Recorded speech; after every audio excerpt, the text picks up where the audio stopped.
بسم الله الرحمن الرحيم. الحمد لله رب العالمين. أشهد أن لا إله إلا الله وحده لا شريك له وأشهد أن محمد رسول الله خاتم النبيين صلى الله عليه وسلم. الله الذي لا إله إلا هو الرحمن الرحيم الملك القدوس السلام المؤمن المهيمن العزيز الجبار المتكبر الخالق الباري المصور الغفار القهار الوهاب الرزاق الفتاح العليم القابض الباسط الخافض الرافع المعز المذل السميع البصير الحكم العدل اللطیف جل جلالہ. دوستو، آپ کے سامنے اللہ رب العزت کا پیارا مبارک نام اللطیف. یہ وہ نام ہے کہ ہم اللہ کے ہر اعتبار سے محتاج ہیں، لیکن اسماء حسنہ میں بعض ناموں سے ہم ہر وقت جڑے ہوئے ہیں. یہ ان ناموں میں سے ایک نام اللطیف ہے کہ اللہ کی مہربانی، اللہ کا لطف، اللہ کی عنایت، اللہ کی رحمت برکت، اللہ کی طرف سے ہر نعمت کے ہر لمحہ ہم محتاج ہیں. دوستو، کل بات ہوئی تھی پرسوں کہ لطیف اگر کثیف کے مقابلے میں لیجئے گا تو لطیف کا ترجمہ ہے وہ چیز کہ جو آپ کے احساس سے، محسوسات سے ماورا ہے، اور کثیف وہ ہے جس کو آپ محسوس کرتے ہیں، جس کے لیے میں نے کہا تھا کہ آپ کا جسم کثیف ہے اور آپ کے جسم میں روح وہ ہے، وہ لطیف ہے. اللہ تعالیٰ نے قرآن میں کریم میں کہا ہے وَيَسْأَلُونَكَ عَنِ الرُّوحِ قُلِ الرُّوحُ مِنْ أَمْرِ رَبِّي. اے محمد خاتم النبی صلی اللہ علیہ وسلم، لوگ آپ سے روح کے متعلق پوچھتے ہیں کہ وہ کیا ہے. قل، تو آپ جواب دیجئے الروح من امر ربی، روح اللہ کا ایک حکم ہے، اس سے زیادہ آپ نہیں سمجھ سکتے. لیکن وہ روح جب ہمارے جسم میں ہے تو ہمارا کثیف جسم اچھلتا ہے، کودتا ہے، ہنستا ہے، کھاتا ہے، پیتا ہے، چلتا ہے، انگرائیاں لیتا ہے، مستیاں کرتا ہے. اور روح اگر نکل جائے تو بھلے آپ نے پیسہ دے کر کے اور خوب ایکسرسائز کیا تھا، ٹرینر سے بازو اور مسلس بنائے تھے، لیکن وہ ایک مردار جسم. آپ کو پھر افسوس ہوتا ہے کہ یار بیکار کا پیسہ دیا تھا میں نے ٹرینر کو، سال بھر تک دوڑایا بھگایا، مسلس بنایا، اور وہ قبر میں گیا تو کیڑا نے کھا لیا. اس سے زیادہ کیا حقیقت ہے؟ چلو دوستو، خیر اپنی اپنی سوچ ہے. تو گویا کہ لطیف، پھر اب بات یہ ہوئی تھی کہ لطیف کو خوراک لطیف ہی چاہیے اور کثیف کو کثیف خوراک چاہیے. جسم دنیا کی چیز ہے، مٹی سے بنی ہے، تو اس کی خوراک ہر چیز وہ ہے جو مٹی سے پیدا ہوتی ہے. چاہے آپ گوشت کھائیں تو وہ گھاس کھاتا ہے جانور، گوشت اس سے بنتا ہے. فروٹس آپ کھاتے ہیں وہ کھیت میں پیدا ہوتا ہے، چاہے دنیا کے کسی بھی دنیا کے ملک میں ہو، لیکن سارے فروٹس کے درخت زمین پہ لگتے ہیں اور زمین ہی سے وہ پھل نکلتا ہے جی، اور آپ کھا لیتے ہو. تو جو کچھ بھی کھاتے ہو اس سے جسم کو خوراک ملتی ہے، آپ کے روح کو کوئی طاقت نہیں ملتی. اور روح کی خوراک کیا ہے دوستو؟ چونکہ روح لطیف ہے تو لطیف چیز کو لطیف خوراک چاہیے. قرآن کریم آپ تلاوت کرتے ہیں، اس سے آپ کو ایک نور ملتا ہے، ایک اجر ملتا ہے، ثواب ملتا ہے. اس سے آپ کی روح کو طاقت ملتی ہے. آپ نماز پڑھتے ہیں، اس سے آپ کے روح کو طاقت ملتی ہے. روزہ رکھتے ہیں، اس سے آپ کے روح کو طاقت ملتی ہے. سچ بولتے ہیں، اس سے آپ کے روح کو طاقت ملتی ہے. جی، تو ہر وہ چیز جس سے اللہ و رسول کی رضا حاصل ہوتی ہے وہ لطیف چیز ہے. اس کو محسوسات میں آپ محسوس نہیں کرتے. ابھی آپ نے 4 رکعت نماز فرض ادا کی عشاء کی، لیکن محسوسات کی دنیا میں آپ چاہیے کہ ہاتھ میں ویٹ کروں کہ 4 رکعت نماز کا کیا وزن ہے، تو آپ قیامت آ جائے گی وزن نہیں کر سکتے. کتنا نور ملا یا آپ وزن نہیں کر سکتے. جی ہاں، باطن میں اگر باطن صاف ہے تو کل میں نے اس دن پرسوں بتا دیا تھا کہ انسان کو ایک انبساط پیدا ہوتا ہے، ایک سرور پیدا ہوتا ہے، ایک سکون پیدا ہوتا ہے، ایک عنابت پیدا ہوتی ہے، اللہ رب العزت کی طرف طبیعت کا میلان ہوتا ہے. یہ دلیل ہے کہ جو ماضی میں آپ نے نیکی کی ہے اس سے کچھ روح کو طاقت ملی.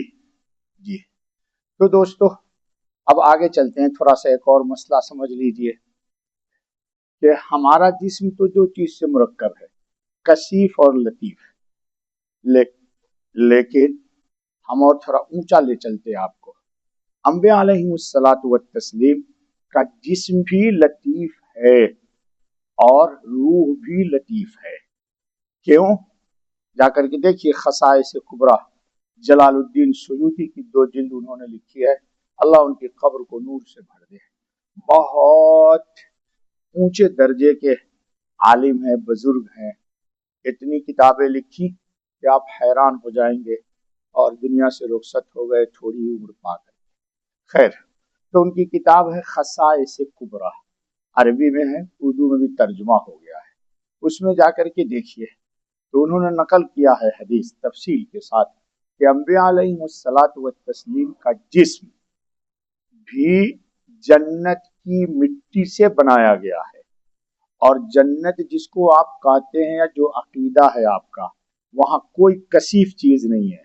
آپ جنت کی کوئی بھی چیز کھائیں گے تو بول و براز یعنی پیشاب پائخانہ آپ کو نہیں ہوگا، نہ اس کی حاجت ہوگی. تفصیل میں مجھے مت لے جائیے، کتاب پڑھیے، پھر کیا ہوگا وہ جا کے وہاں دیکھیے.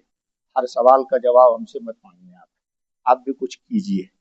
تو آخرت کی جتنی چیزیں ہیں وہ سب لطیف ہی لطیف ہے، وہاں کوئی چیز کثیف نہیں ہے. اسی لیے محدثین نے وہ حدیث جا کر کے پڑھیے صحاح ستہ میں کہ حضور صلی اللہ علیہ وسلم نے فرمایا کہ زمین پر حرام ہے کہ انبیاء علیہ الصلاۃ والتسلیم کے جسد اطہر کو زمین کھائے. تمام انسانوں کی مٹی کھا لے گی لاش کو، لیکن انبیاء علیہ الصلاۃ والتسلیم کے جسم کو مٹی، اس پر مٹی پر حرام ہے کہ چھوئے بھی. کیوں؟ دنیا کی مٹی کثیف ہے اور جنت کی مٹی لطیف ہے.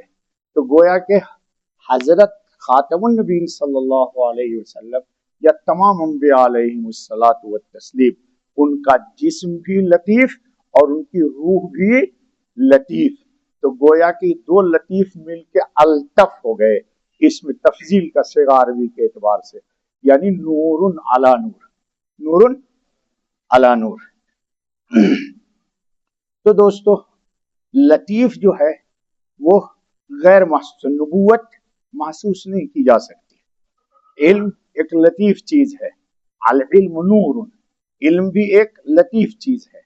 جی تو گویا کہ لطیف کثیف کے مقابلے میں اگر لیجئے گا تو اس کا معنی یہ ہے.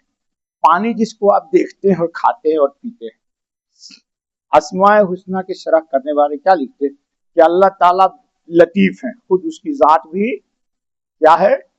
اسی لیے وہ آپ کے لا تدرکہ الابصار وہو یدرک الابصار، اللہ کا احاطہ کوئی گزر چکا ہمارے درس میں. اللہ نور السماوات والارض، اللہ نور ہے زمین و آسمان کے.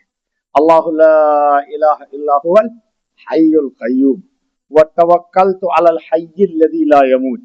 جی قل الحمدللہ الذی لم یتخذ ولد ولم یکن لہ شریک فی الملک ولم یکن لہ ولی من الذل وکبرہ تکبیرا. یہ سب قرآن کی آیتیں دلالت کر رہی ہے کہ رب العزت کی ذات لطیف ہے. کیا ہے؟ لطیف ہے.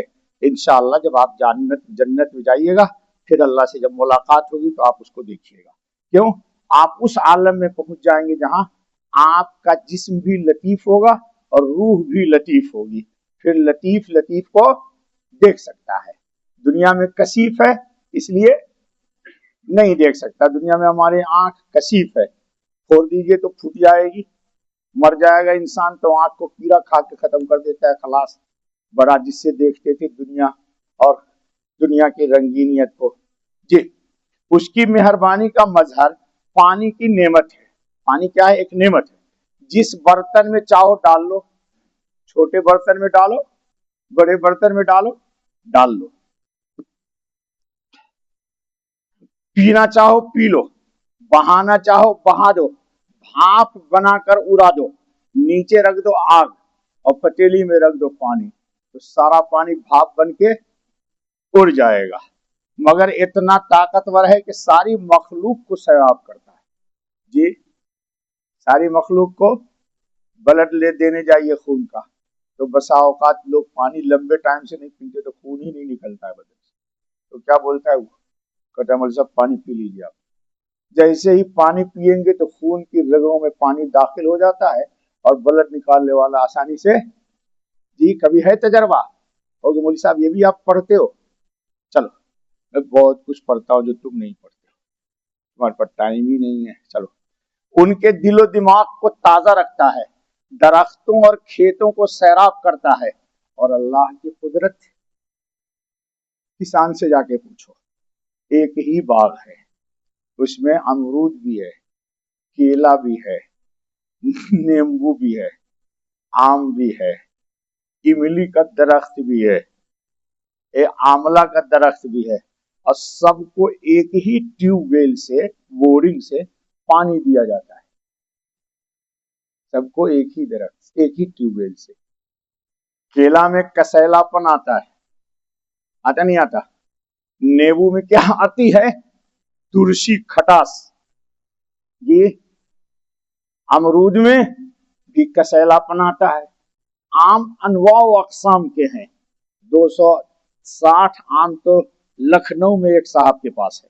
ایک درخت پہ قلم لگے ہوئے 260 پھل ہوتے ہیں. ہر ایک کا ذائقہ الگ الگ ہے اور جڑ اس کی ایک ہے. اور قدرت اللہ کی دیکھیے کہ پانی ایک سیال اور لطیف چیز ہے. تمام شاخوں کو وہ پانی وہی سپلائی کرتا ہے، لیکن اللہ کی لطافت، سب کا ذائقہ. اللہ کو کیسے نہیں مانو گے؟ اللہ کو کیسے نہیں مانو گے؟ ایک ہی ماں باپ ہیں جی، 20 بچے ہیں، سارے کی آواز الگ ہے. باپ سمجھتا ہے کون بیٹا پکار رہا ہے مجھے، کتنے نمبر پر ہے، پہچان نہیں پہچانتا ہے. اور دنیا نے تو اور ثابت کر دیا کہ سب کا آئی، کیا بولتے اس کو جی، ہاں، لوگ اس کو بدل سکتے تھے، جلا کر کے فنگر دیا، دوسرے ملک میں جانا تھا اس کو جلا دیا، اور جلا کر کے کچھ لگا دیا تو فنگر بدل سکتا ہے. لیکن آنکھ کا جو آج کل فنگر لیتے، دنیا کا کوئی ماہر بھی اس کو چینج نہیں کر سکتا ہے. یہ سب کس کی قدرت ہے؟ اللطیف. وہ اللطیف کہ باریکی کے ساتھ سب کو ڈفرینٹ مختلف الانواع.